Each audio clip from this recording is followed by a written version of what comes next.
Kamusta sa inyong lahat dyan? Okay, may nagtanong sa akin kung okay na ako.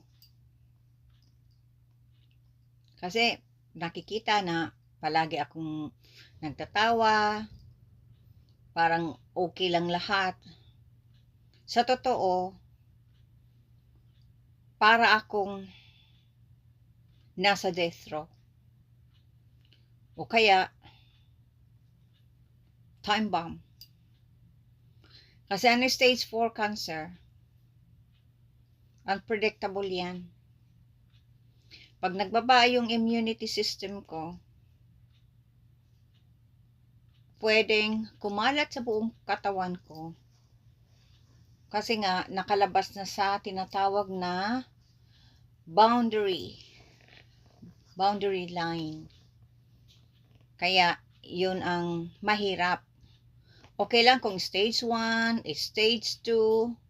Pag stage 3 and stage 4 ay 95% pwedeng bumalik kapag nagbaba ang immune system. Yan. Kaya mahirap na magkasakit. For example, yung magkaroon ka ng flu, o kung ano-ano pang mga sakit na pwedeng yun na magiging dahilan para bumaba ang inyong immune system. Kaya ako palagi akong na parang okay lang. Kasi anong magagawa ko? Nandyan na. Kaya nga ako nagkasakit dahil sa sobra kong stress. So, sobrang stress na binigay sa akin, sobrang stress na mga linuko ako, kaliwat kanan ng mga taong tiniwalaan ko. Yan pala, mahirap pag nagtiwala kang sobra. Dahil hindi mo alam, yun, lulukuhin ka lang. Yan, sa sobra kong hinanakit, sakit ng loob sa mga ginawang pangluloko sa akin, tapos mga stress na dumating sa buhay ko. Yung mga tao, dati 'di ba, maraming nagbabash sa akin, mga haters. Sana hindi ko yung pinatulan. Sana hinayaan ko na lang silang laitin ako, i-bash ako, pero yun, tao lang ako, nasaktan, kaya yun, pumapatol din, pero malaking pagkakamali. Ngayon, mayroon pa minsan-minsan, mayroon pa rin na nagbabash sa akin. Pero hindi ko na, pinapabayaan ko na lang, hindi ko na pinapansin talaga. Hayaan ko na lang. Kasi anong mapapala ako sa mga taong iyon, mga narcissist yun, mga sociopath. Kaya hindi mo dapat talagang patulan. Kasi kung habang pumapatol ka sa kanila, lalo silang nasisiyahan. Iyon ang ugali ng mga narcissist at sociopath. Kaya hindi ko na pinapansin.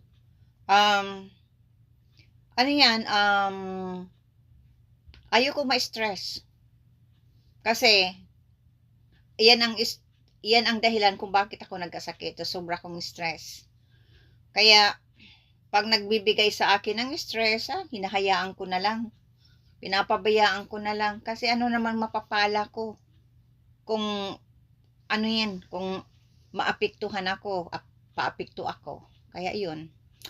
Anyway, maraming salamat sa panonood nyo. God bless everyone. Sa inyong mga nag-pray sa akin noon. Pinapasalamatan ko talaga at appreciate ko ang kabutihan nyo. Yan, nandito ako sa aking kwarto. Nakasuot ng pangbahay. O, tingnan nyo naman, pangbahay. At palagi akong nakapula kasi yun ang paborito ko. Lobat na. Kaya God bless everyone. Huwag kayong magtulad sa akin na magpa-stress kasi madali lang ang magkasakit. Kaya maraming salamat.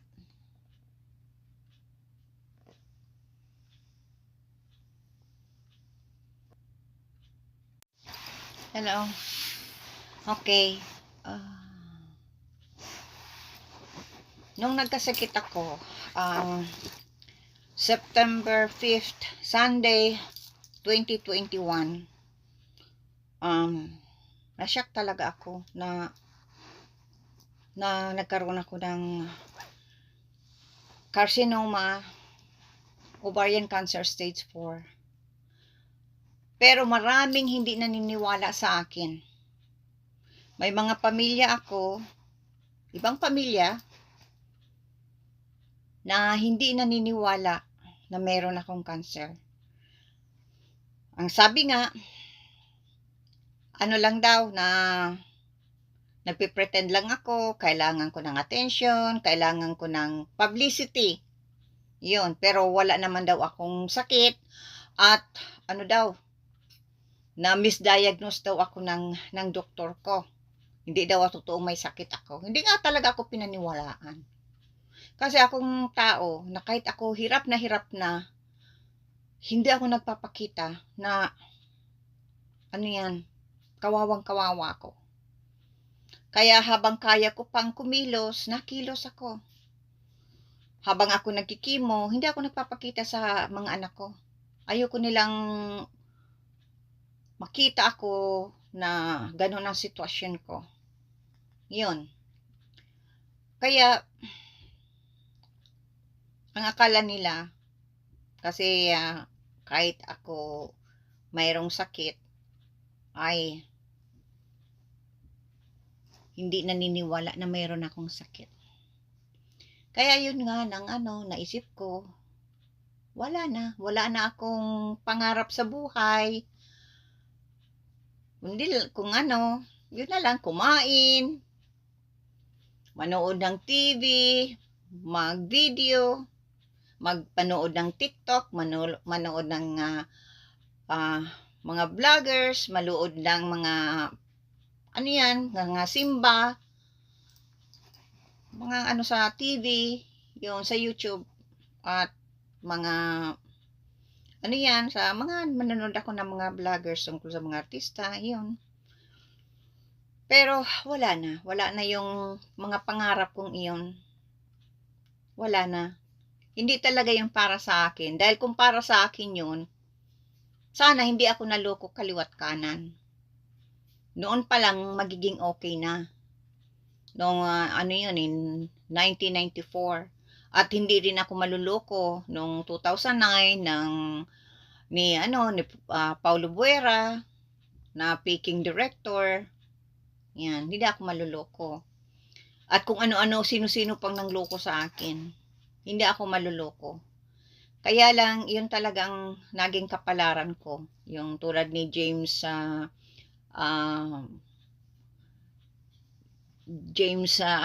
kinalimutan ko na. James Martinez. Yan, naloko ako at pinagchismis pa ako. Yung nakaano pa yun sa akin. Sobrang stress ko. Na pinagchismis ako, siniraan pa ako. Ikaw ha? Linoko mo na ako. Siraan mo pa ako. Ikaw din. Paulo Buera. Linoko mo na ako. Pero inuto-uto mo pa ako.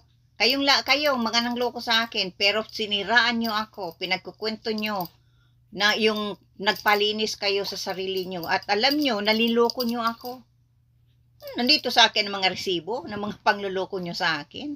Pero anong ginawa nyo sa akin kaysa mag-sorry kayo? Pinalinis nyo ang pagkatao nyo at sinira-siraan nyo ako at iyong pang dahilan kung bakit ako nagkasakit. Sa sobra kong stress. Lahat, maraming sa akin. Nangloko talaga sa akin. Pero ko na lang yan. Pinagsa Diyos ko na lang. Sige, alam ko madarating ang araw na makakarma rin kayo sa mga ginawa nyo sa akin. Hindi ngayon, pero darating yun. Ang araw na iyon na yung mga nangloko sa akin, na pinirahan ako ng mga uto-utong mga business, kayo, makakarma rin kayo. Hindi ngayon, pero darating yun. Yan. Promise ko yan sa inyo. Darating yun sa inyo. Kaya,